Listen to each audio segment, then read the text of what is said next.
kalau yang ini prakteknya luar biasa. Jadi langsung bisa mengkaitkan langsung dengan dunia lapangan. Iya. Sangat sepadan, ya worth it banget. Kita belajar bagaimana memanage keuangan perusahaan dari seorang praktisi. Artinya pelajaran itu kan POV-nya POV pengusaha, bukan POV dosen. Ya. Ternyata kalau untuk urusan pajak kan tidak seperti itu ya. Kita harus bisa mempresentasikan struktur laporan keuangan itu yang mereka juga punya dasar untuk membacanya, untuk melihatnya gitu. Saya mendapatkan insight sekali itu dari situ gitu ya. Oke, kenapa kok datangnya berdua nih? Sebetulnya malah pinginnya bertiga sama timnya gitu. Oh gitu. Cuma memang karena kebetulan timnya juga belum ada gitu ya. Oh gitu. Jadi kami Khusus menangani pajak. Itu salah satu insight yang kami dapatkan, bahwa setelah ini kami memang harus punya tim yang khusus untuk menangani hal itu. Oh iya. Kalau Jadi ikut berdua, nanti sampai rumah misalnya saya yang ikut gitu, Bapak enggak gitu. Sampai rumah saya yang ngomong gini, Bapak kan masih dengan pemahaman yang sebelumnya. iya yang betul. dulu. Jadi nggak sinkron Nggak takutnya. sinkron. Betul.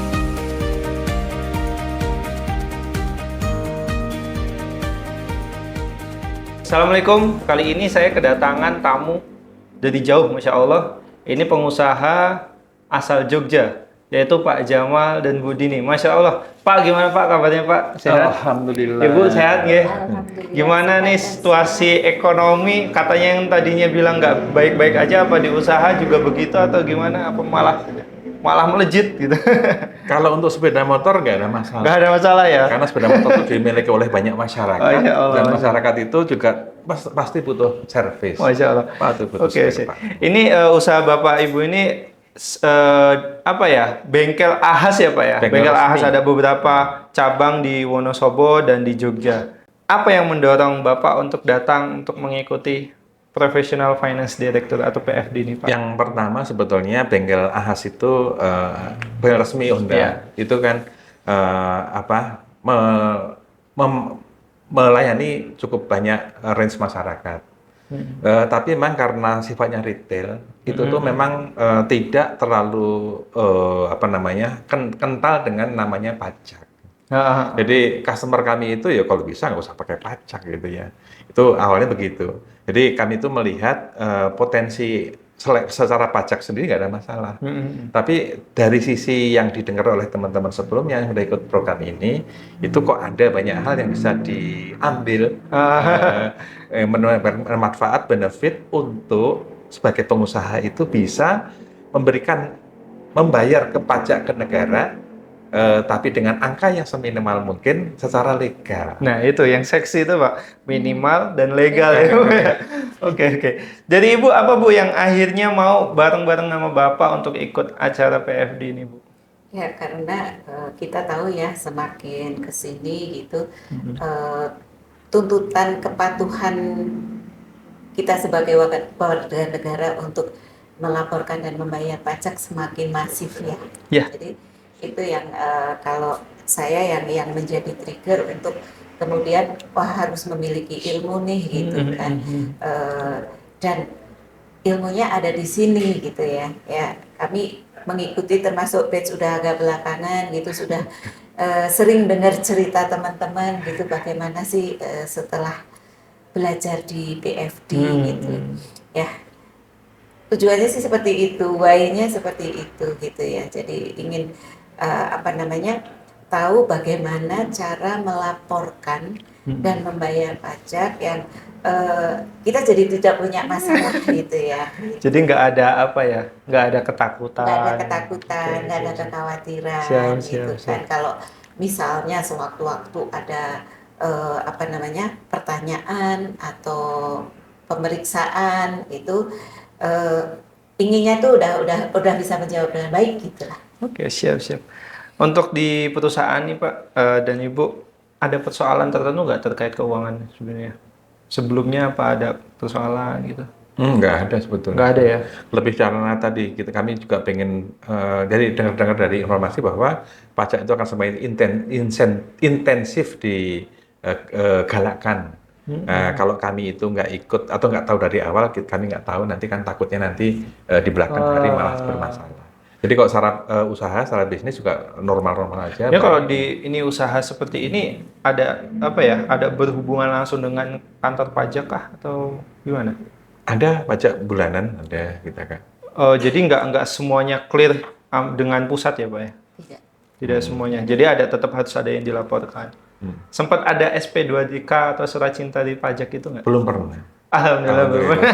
Karena tertib ya Pak. Karena bisa jadi bagi pajak itu usaha bengkel itu masuk usaha yang mungkin tidak seksi bagi mereka. Jadi POV mereka itu bengkel itu biasa gitu. Iya. Ya belum tahu aja mungkin. Tapi ya sebenarnya apa ya? Nggak ada yang harus diulik juga ya karena pelaporan juga selalu rutin dilaporkan ya. Oke. Selama 3 hari dari hari Rabu berarti ya, hari Rabu, Kamis dan ini hari terakhir. Ada pembelajaran yang menarik mungkin Pak di PFD? Setiap hari ada. Apa tuh Pak, boleh cerita? Jadi yang pertama gitu kan tentang bagaimana kita memahami tentang accounting, basic accounting. Basic accounting itu kan ya kalau di dunia ilmu perguruan tinggi kan 5 tahun. Sorry, 3,5 tahun lah. Itu kemudian itu harus dibahas dalam waktu 1 hari.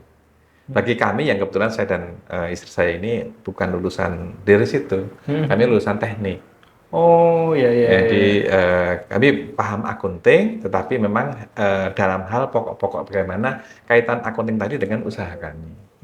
Itu yang pertama. Yang kedua tentang finance. Itu juga sama kan, finance juga ilmunya panjang, tapi kami diberikan waktu 1 hari untuk bisa memahami tentang arus kas, tentang rasio-rasio gitu ya.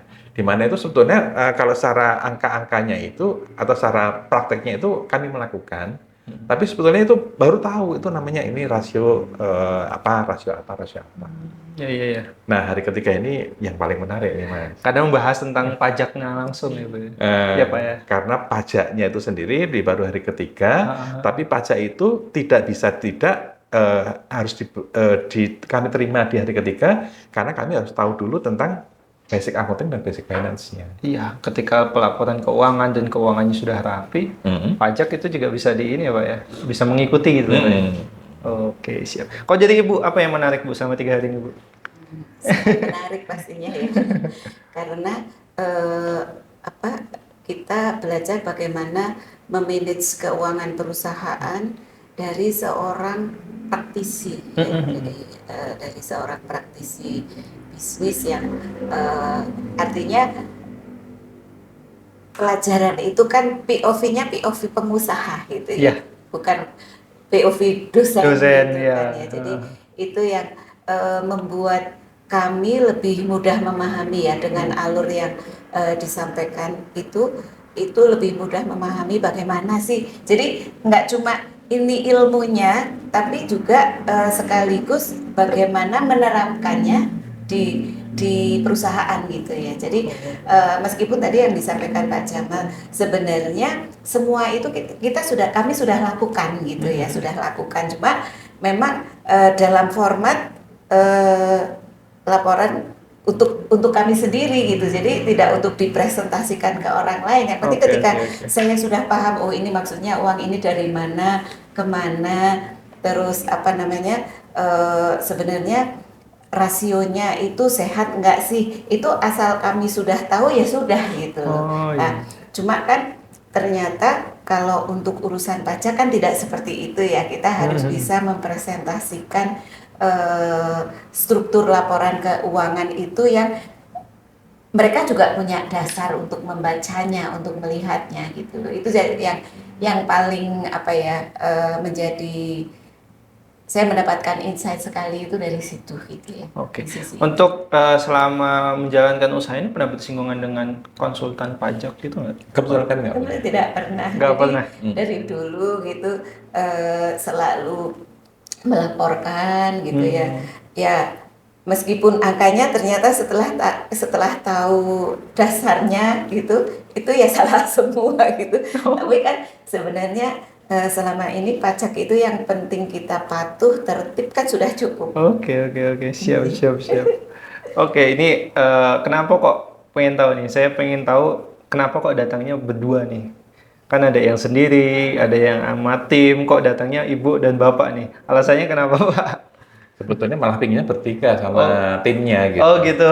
Cuma memang karena kebetulan timnya juga belum ada gitu ya. Oh gitu. Jadi Dan kami khusus menangani pajak. Itu salah satu insight yang kami dapatkan, bahwa setelah ini kami memang harus punya tim yang khusus untuk menangani hal itu. Oh, yang untuk nyatetnya detailnya gitu ya. Apalagi Karena bagi kan, accounting. dokumen yang harus dibuat itu banyak gitu loh. Saya kan nggak mungkin kalau di cover sendiri, Iya, gitu betul, ya, di handle sendiri kan nggak mungkin. Jadi supaya satu bahasa. Oke, siap. Kalau Jadi ikut berdua, nanti sampai rumah misalnya saya yang ikut gitu, Bapak enggak gitu. Sampai rumah saya ngomong gini, Bapak kan masih dengan pemahaman yang sebelumnya iya yang betul. dulu. Jadi nggak sinkron Nggak takutnya. sinkron. Betul. Terus saya juga awalnya kan mau saya dulu aja yang berangkat gitu. Saya pikir saya malas ngejelasin, saya ikut aja deh. Jadi materi yang disampaikan tadi kan bilang katanya ini pematerinya fasilitator kami ini bahasanya bahasa pengusaha. Tapi dari segi materinya yang disampaikan itu mudah dicerna nggak Pak? Sangat mudah. Sangat.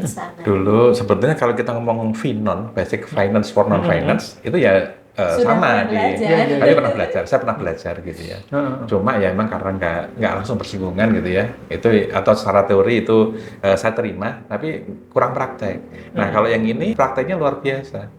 Jadi langsung bisa mengkaitkan langsung dengan dunia lapangan. Iya. Dengan kejadian real itu dia langsung bisa mengkaitkan. Oke, Masya Allah. Ini jauh-jauh dari Jogja ke sini pasti ada biaya yang dikeluarkan segala macam. Sepadan nggak dengan ilmu yang diterima? Sangat sepadan. Gimana Ibu? Sangat sepadan gitu ya, worth it banget gitu. Ini Bu Dini dan Pak Jamal ini kan udah berkali-kali ya ikut eventnya Syariawat nih. Dari mungkin dulu SMA TR ya, zamannya SMA TR dan PBTR segala macam. Dan ketagihan kayaknya karena hampir semua event itu diikuti. Kenapa tuh, Pak? Yang satu, kami tuh pengen punya circle orang-orang yang sudah tahu syariat.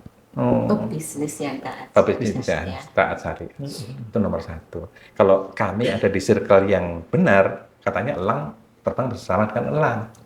Jadi kalau kami ada di circle itu update atau komunikasinya dan kemudian kaitan dengan bagaimana pembelajaran tentang syariatnya itu sendiri, itu pasti akan ada upgrade. Jadi kalau kami atau yang berikutnya, kalau kami ada deal dengan teman-teman yang satu circle, itu kami yakin aman. Kenapa? Mereka paham syariat. Jadi yakin kalau usaha kita ini pasti aman gitu. Gak cuma paham tapi saling menjalankan juga syariat. Betul. Kok dari Ibu, kenapa kok kayaknya ketagihan sampai BTC loh? BTC juga ya apa ya, pembelajaran syariat yang istilahnya paling atas lah itu diikuti. Kenapa Bu? Jadi balik lagi, saya sebenarnya sebelum ketemu dulu masih MTR ya, belum MMC gitu ya. Itu sudah pernah bergabung dengan beberapa komunitas pengusaha yang syar'i gitu ya. Cuma ketika kemudian akhirnya ketemu dengan MMC gitu ya, MTR dulu itu saya mendapatkan beda dengan yang lain-lain gitu ya. Jadi bedanya apa? Bedanya banyak. Bedanya banyak gitu ya. Jadi semua dipelajari di sini gitu ya. Dan semua sisi itu kena gitu ya, baik itu keluarga, bisnis dan kehidupan, itu semua itu terangkum di dalam kelas-kelas ya. Oh kelas-kelas iya. itu. Program yang ada. Program-programnya. Ya, semua itu terangkum di situ.